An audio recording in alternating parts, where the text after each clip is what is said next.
इस दुनिया में खुशी तब मिलती है जब हम अनजान लोगों की मदद करते हैं और उसके बाद उनके चेहरे पर वो खुशी दिखती है। ये काम हर पल उसी खुशी का एहसास दे रहा था।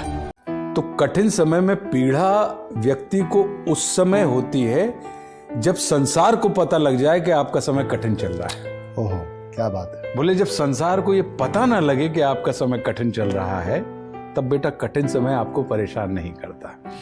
जिंदगी से लड़ना सीखो, हारना नहीं। सच्ची मानो, ये मनुष्य जन्म है, हम अविनाशी हैं, परमात्मा के अंश है। दहाड़ना सीखो, हर कष्ट को गले लगाना सीखो, हर संघर्ष को रौंदना सीखो। अरे बिल्ली कुत्ते की तरह रो करके मर जाना ये मनुष्य जन्म नहीं।